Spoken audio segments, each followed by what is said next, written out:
दोस्तों, आज की कहानी एक ऐसी कहानी है जैसे कि कुछ साल पहले ही एक निर्भया कांड का हत्या जो हुआ था निर्भया का, उसी तरीके से आज का भी एक कहानी है कि एक महिला के साथ ऐसी जाल में फंसा करके उसके साथ शारीरिक शोषण हुआ, बलात्कार हुआ, फिजिकल रिलेशन होने के बावजूद भी उसके साथ हत्या किया गया। और जब हत्या के बारे में जब लोगों को मालूम चला, प्रशासन को मालूम चला, तो प्रशासन भी सोचने और समझने पर मजबूर हो जाते हैं कि आखिरकार एक महिला के साथ ऐसी दरिंदगी और साथ ही साथ दरिंदगी के साथ साथ इसके साथ शोषण, ऐसा कहाँ का नीति है, कहाँ का नियम है। लेकिन इसके बारे में हम बारी बारी से परत दर परत समझाने का मैं प्रयास करूंगा। नमस्कार, आदाब, सत श्री अकाल। मेरा नाम रामजी राज। दरअसल मैं बात कर रहा हूं देहरादून का, और देहरादून में ही एक गांव पड़ता है दोस्तों, रामपुर। और इसी रामपुर गांव के अंतर्गत रहने वाला एक युवक है जिनका नाम नंद किशोर। नंद किशोर पैसे से काफी तगड़े थे, पैसा अच्छी तरीके से अर्जित इनके घर में होता रहता था। तब से ही दिन गुजरता चला जाता है और इनके जो शादी है, इनके फैमिली वाले ने एक सुमित्रा नंद से शादी तय होता है। जैसी शादी तय होता है, शादी फिक्स होने के बाद अच्छी तरीके से धूमधाम से शादी होता है। कुछ दिन तक घर में अच्छी तरीके से रहते हैं, लेकिन दिन गुजरता है तभी नंद किशोर की दो बेटी जन्म लेती है। दो बेटी जन्म लेती है, काफी पढ़ाते हैं, अच्छी तरीके से उसको एजुकेटेड बनाते हैं। जब शादी के टाइम आता है तो दोनों को धीरे धीरे करके दोनों को शादी हो जाता है। दोनों बेटी ने अपने अपने घर चली जाती है। तब से ही घर में रहने वाला मात्र दो ही लोग बच जाते हैं, एक नंद किशोर, दूसरा सुचिता नंद जी। दो ही लोग बचते हैं, नंद किशोर और सुचिता नंद, क्योंकि नंद किशोर के माता पिता पहले ही गुजर गए थे। दो ही लोग रहते हैं घर में। लेकिन दिन जैसे ढलता चला जाता है तो नंद किशोर, जब एज इनका 65 वर्ष के था, तब से ही सुमित्रा नंद का एज 70 वर्ष था। यानी कि जहां पुरुष का एज कम और महिला का एज ज्यादा था, इसके बावजूद भी नंद किशोर ने सुमित्रा नंद के साथ शादी किया। लेकिन 65 साल के एज में नंद किशोर की एक कैंसर का बीमारी पड़ जाता है। कैंसर का इलाज होने लगता है, काफी झाड़ फूक होता है, काफी हॉस्पिटलों में चेकआउट होता है। लेकिन 2 साल तक अच्छी तरीके से इलाज चलता रहा। लेकिन अंततः 2 साल के बाद इन्होंने 2 साल बीतने के बाद 68 में इनका मौत हो जाता है। और जैसे ही मौत होता है, मौत होने के बाद सुमित्रा नंद बेचारी खामोश और अकेली रहने लगती है। और क्योंकि सुमित्रा नंद के जो 2 बेटी थी अपने घर में चली गई थी, तब से ही अकेली रहती। सुमित्रा नंद का जरा सा भी घर में मन नहीं लगता। तब से ही अखबारें पढ़ती, कभी समाचार देखती, इस तरीके से जीवन को व्यतीत चल रहा था। लेकिन आसपास के तमाम खबरें को जानकारी प्राप्त करने के लिए इन्होंने पेपर मंगवाना शुरू किया। जैसे ही पेपर मंगवाना शुरू किया, पेपर देने वाले ग्रामीण लोगों को वो लड़का पेपर देता था। सुमित्रा नंद ने जाकर के उस पेपर वाले से बोलता है कि बेटे, मेरे घर भी पेपर पहुंचा दिया करो। जब जैसे ही लड़का सुनता है, बोलता है ठीक है आंटी, मैं पेपर आपके दरवाजे पर मैं रोज लाता रहूंगा, कोई दिक्कत नहीं है। तब से ही उस पेपर वाले के दरअसल नाम रहता है विवेक। विवेक का एज 20 वर्ष, और जहां इस महिला का एज धीरे धीरे 70 वर्ष का एज हो जाता है। काफी दोनों के बीच में गहरी रिश्ता हो जाता है। जैसे ही विवेक ने सुमित्रा नंद के घर पे पहुंचता है पेपर देने के लिए, सुमित्रा नंद ने चाय बनाती है और विवेक को एक कप चाय देती है। और साथ साथ बातें भी करते हैं, क्योंकि घर में कोई भी नहीं है, मन नहीं लगता है। तब से ही दोनों के बीच में एक गहरी रिश्ता हो जाता है। हर बात की ख्याल सुमित्रानंद की बातें विवेक समझता है और विवेक की बातें सुमित्रानंद जानने लगता है। काफी एक दूसरे करीब में आ जाते हैं और धीरे धीरे इस कदर बढ़ जाते हैं कि एक प्यार की बातें करने लगते हैं। कभी भी टाइम मिले विवेक अक्सर सुमित्रानंद के घर पहुंचता और कभी कभी रात भी काट लेता।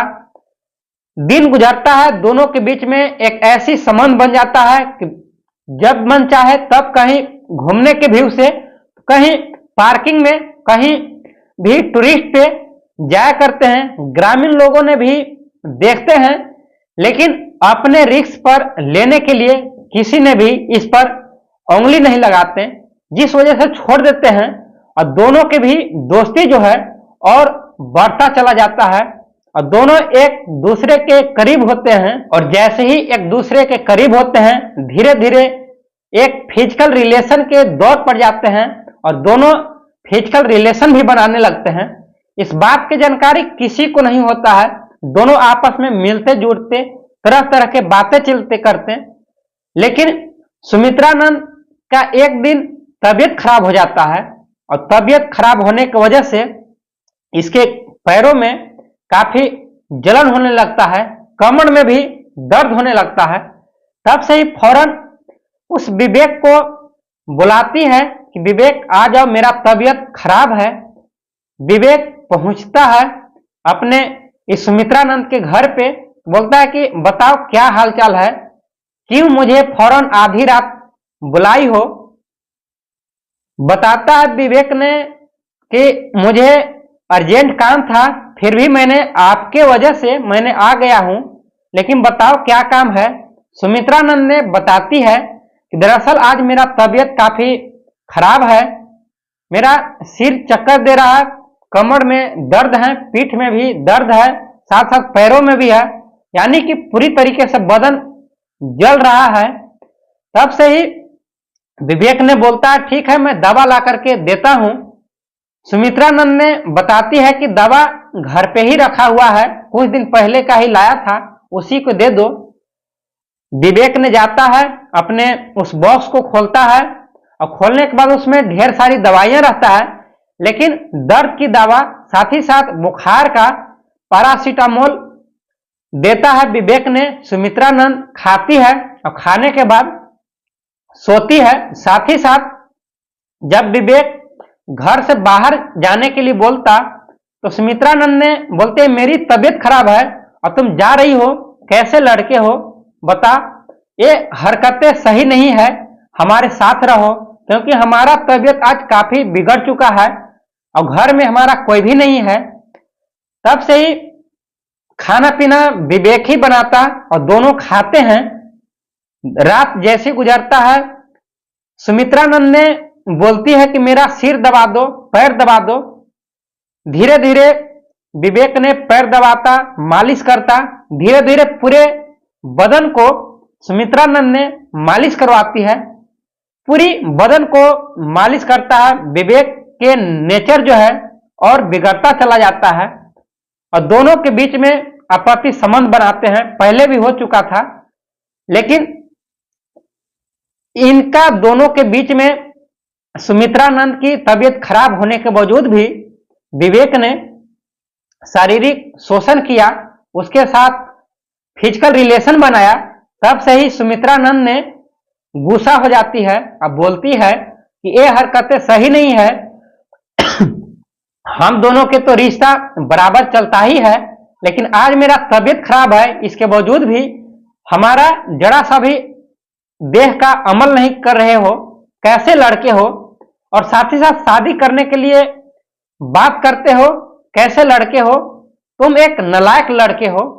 जैसे विवेक ने सुनता है, विवेक के गुस्से हो जाता है, एड़ी चोटी लग जाता है, काफी गुस्से से तिल का ताड़ बन जाता है बातों को।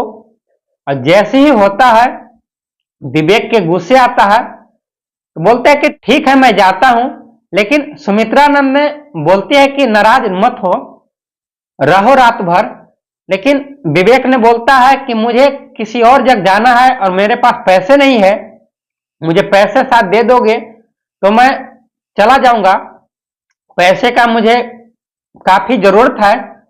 सुमित्रानंद ने मना करती है मेरे पास पैसे नहीं है, लेकिन इस वजह से दोनों के बीच में और लड़ाइयां होने लगता है, बहस होता है। लेकिन सुबह के टाइम होते ही सुमित्रानंद ने नाराजगी को दूर करती है और सोचने लगती है कि हमारे रिश्ते का जो भी इसमें जो रिश्ते जो भी है, हम दोनों एक दूसरे के करीब हैं, जानते हैं, लेकिन आज मैं पैसा विवेक को नहीं दूंगी तो विवेक काफी नाराज हो जाएगा और इस बात की जानकारी शायद ग्रामीण लोगों को, अपने दोस्तों को भी दे सकता है, जिस वजह से सुमित्रानंद ने 1-2 रुपए नहीं बल्कि काफी पैसे मिलता है। और जैसे काफी पैसे मिलता है, इस बहाने से 3-4 बार विवेक ने घर पे आता और तरह तरह के बातें करके पैसे झीरता। सुमित्रानंद ने भी नहीं आव देखती है नहीं ताव, धीरे धीरे पैसे देती जाती है, क्योंकि सुमित्रानंद के जो पैसे आता है ये इसके 2 बेटी हैं, दोनों बेटी अमीर घर में इनका शादी होता है, इनके ही घर वाले ने मिल करके थोड़ा बहुत पैसे देते हैं और ये सुमित्रानंद ने पैसे को इकट्ठे करती है। लेकिन दिन गुजरता है, लेकिन बात यह है कि मुसीबत तो तब खड़ा होता है कि विवेक के अपने अंदर एक ऐसी भावनाएं उत्पन्न हो जाता है कि काश धीरे धीरे पैसे हड़पने की क्या जरूरत है, यदि इसको जान से ही मार दे तो सारे पैसे, सारे रकम, सारे जेवर मेरा ही हो जाएगा। इसके एक प्यार के हवस कुछ अलग था और इसमें साथ साथ कुछ हड़पने का भी भूख जो था विवेक के अंदर सवार हो जाता है। और इधर लड़ाइयां भी, बहस हुआ था, इसी बात को लेकर के विवेक ने किसी बातों से फुसला करके बाहर निकलता है। लेकिन 2 दिन जैसे बीतता है, 2 दिन बीतने के बाद विवेक ने सुमित्रानंद के घर पहुंचता है और साथ ही साथ बातें चिते होता। विवेक ने बोलता है कि आज जो भी हम लोगों ने संबंध बनाएंगे, एक ऐसी हरकतें जिसका कभी हम लोगों ने अंदाजा नहीं किया था। सुमित्रानंद भी राजी हो जाती है और सुमित्रानंद के दोनों पैर और हाथ को विवेक ने बांध देता है और बांधने के बाद इसके साथ शारीरिक शोषण करता है, ब्लैकमेल करता है और फिजिकल रिलेशन भी बनाता। इसके बाद उसके ही बगल में एक सेफ्टी के अंदर में एक हॉकी था, उस हॉकी को निकालता है और उसी हॉकी से लगातार तबातोड़, उसी हॉकी से सुचित्रानंद की पीठ पे वार करता है, मुंह पे और जगह जगह पे मार करके उसको लहूलुहान कर देता है। और अंततः ये जो सुचित्रानंद जो है ये मौत हो जाती है। जैसी मौत होता है, इसको नीचे बेड में नीचे रख करके भागने के प्लान करता है, लेकिन विवेक चाहता है कि भागने से मेरा फायदा क्या होगा, इस घर में कोई है भी नहीं और जितना भी जेवर है, पैसे है, मैं हर तरीके से जानता हूं। इसके ही कमर में चाबी रहता है, चाबी को निकालता है विवेक ने और चाबी को निकालने के बाद ताला खोलता है और ताला खोलने के बाद बक्से का जैसी लॉक खोलता है, उसमें जेवर होते हैं, साथ ही साथ कुछ रकम होते हैं, उसको निकालते हैं। जेवर को वहीं पर गिनता है तो मालूम चलता है कि ये जेवर 1-2 रुपए की नहीं है बल्कि करोड़ों रुपए की है। साथ ही साथ पैसे 7 लाख रुपए निकलता है, वो 7 लाख रुपए लेकर के बैग में पैक करता है और जेवर को भी, और रात भर वहीं पे साथ में ही उस सुचितानंद के साथ सोता है। और सुबह जैसी 4 बजता है, भोर में ही अपने उस कमरे से बाहर निकलता और फौरन भाग जाता है। लेकिन सुचितानंद के जो कमरे था, कमरे में सीसीटीवी लगा हुआ था, जिस वजह से पकड़ा जाता है। जैसी 2 दिन गुजरता है, 2 दिन गुजरने के बाद अपने ही बेटी ने कॉल करती है अपनी मां के पास। कॉल लाख लगने के बाद रिंग जाता है, लेकिन उठा नहीं पाते हैं। जैसे ही नहीं उठाने के जानकारी मिलता है दोनों बेटियों को, दोनों बेटी ने अपने ससुराल से मायके पहुंचती है तो मालूम चलता है कि हमारा मां बेड पे पड़ा हुआ है, बांधा हुआ है। किसने हत्या किया? काफी दोनों बेटी ने और साथ ही साथ दोनों बेटी के हस्बैंड ने रोने लगते हैं। इस बात की जानकारी ग्रामीण लोगों को सूचना दी जाती है। ग्रामीण लोगों ने आते हैं, आने के बाद फौरन प्रशासन को यहां सूचना मिलता है। प्रशासन ने अपने टीम के साथ मौके वारदात तक पहुंचती है और जैसे ही मौके वारदात तक पहुंचती है, पहुंचने के बाद देखती है, छानबीन करती है, लेकिन कोई भी नहीं बताता है। तब से ही इस दोनों बेटी ने बताती है कि दरअसल हमारे घर में सीसीटीवी लगा हुआ है, इसे खंगाला जाए।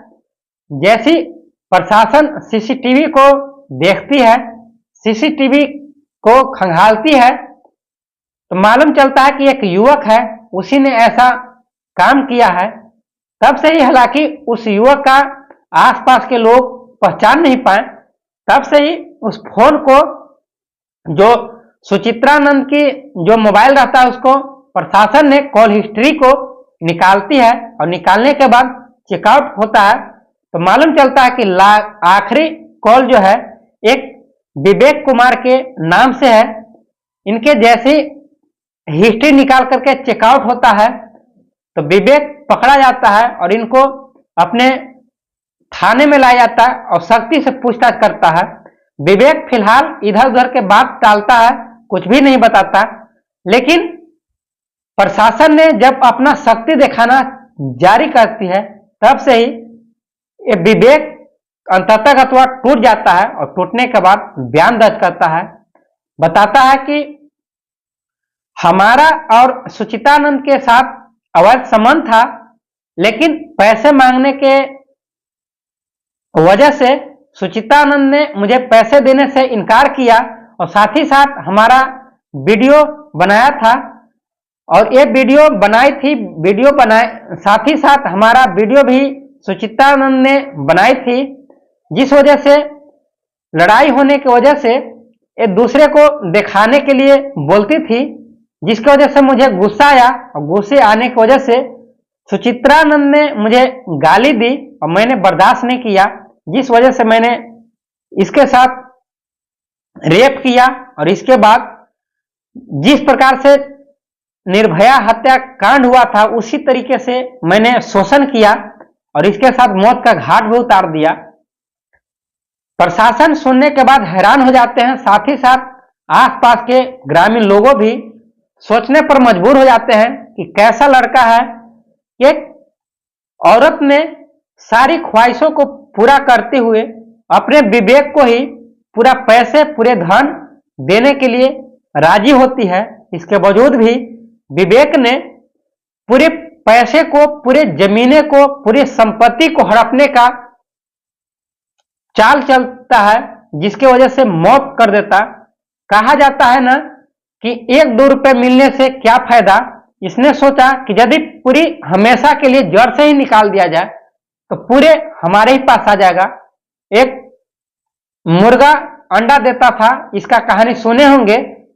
एक अंडे लेने वाला उसके गर्दन को काट देता है कि सारे अंडे मिलेंगे, एक ही साथ निकाल लूं, लेकिन उसके साथ पूरा नहीं निकलता बल्कि एक ही अंडा मिलता है। यही हाल इस विवेक के साथ होता है। फिलहाल अभी विवेक को अपने कस्टडी में लेकर के जेल भेजा है और अभी जेल से रिहा नहीं हुआ है। ये घटना फिलहाल का ही है, 3 मंथ गुजर रहा है। और आप लोग का क्या राय है कमेंट बॉक्स में जरूर बताएं कि ऐसे जो क्राइम घटना दिन प्रतिदिन बढ़ता जा रहा है, ऐसे कैसे कंट्रोल कर सके, कैसे इसको कंट्रोल कर हमारा इंडिया बदनाम न हो। और इस चैनल को लाइक और सब्सक्राइब करें ताकि एक ही लाइक और सब्सक्राइब करने से हमारा हौसला बरकरार रहता है, अगला कहानी बनाने में हौसला मिलता है, उम्मीदें मिलता है। हमारा हौसला और उम्मीद दोस्तों तोड़े नहीं, जोड़कर रखें। जो भी क्राइम घटना होता रहेगा इंडिया में, मैं आप लोग का बीच में जरूर मैं लाता रहूंगा। आज के इतना ही। जय हिंद दोस्तों।